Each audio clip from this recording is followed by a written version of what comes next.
Thank you. Senator will be notified. Mr. President, I want to thank Senator Klobuchar for her leadership, Senator Feinstein as well. These are the two Democratic women on the Judiciary Committee who have been such leaders on this, and Senator Murray as well. I'm proud to stand here today to call for passage of the Violence Against Women Act. This is not a new bill, as has been painstakingly described to all of you, and I can remember so well when then Senator Joe Biden wrote the Violence Against Women Act, and he came to me when I was in the House and asked me to carry it in the House. I was as honored as I am right now. And yes, it took us a while to pass it, but ever since, it's been non-controversial. For some reason, our Republican friends, although we have 61 people as co-sponsors, are slowing it down, and it seems to me very clear that if they didn't have objections, we could pass this by voice vote. 3 women are killed by their abusive partners every single day. Mr. President, I want to repeat that. 3 women today will be killed by their abusive husbands.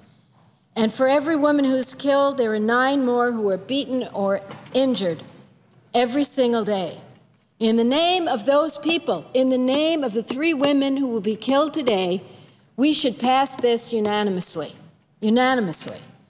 Now, has the Violence Against Women Act worked? Yes. Incidents of domestic violence have decreased by 53% since we passed that law.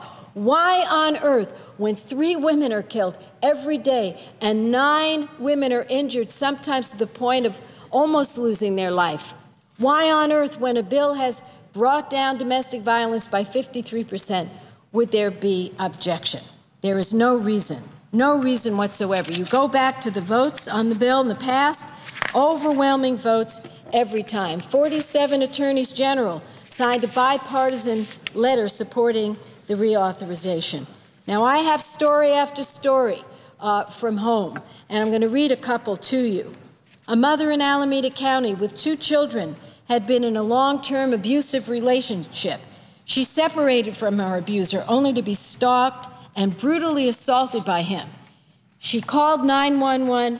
She hid the phone during the last beating so the police could hear what was going on. Because of the Violence Against Women Act, she was able to access a family justice center where she received counseling, relocation assistance, and she worked with a deputy DA trained by program grants. She was pressured not to cooperate with the prosecution. But because of the Violence Against Women Act, the investigators had been trained by that act. She overcame her fear. She was protected as she cooperated and gained a strong conviction of her abuser. That's a case that shows the training works, and the training took place because of the Violence Against Women Act. A story of an immigrant woman in Los Angeles 2 years ago.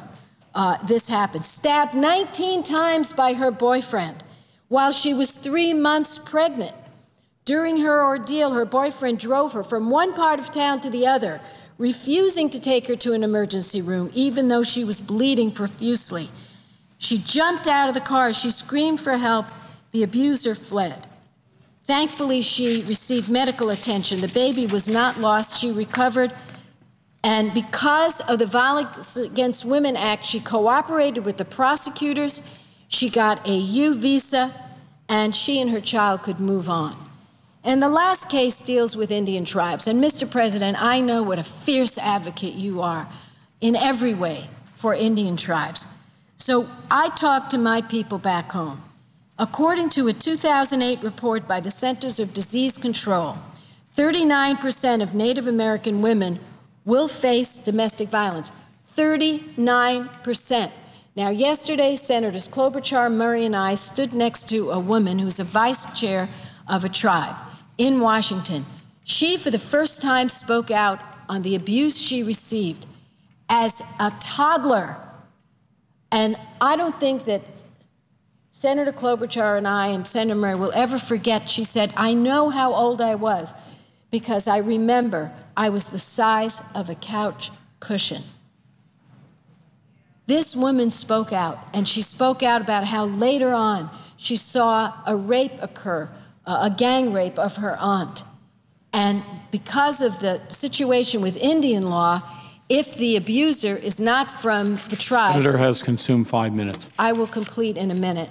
Because the abuser, if abuser is not from the tribe, there's no recourse. Mr. President, no recourse in a place where 39% of the women will face domestic violence, and we have colleagues on the other side of the aisle who want to exclude people from this, exclude people.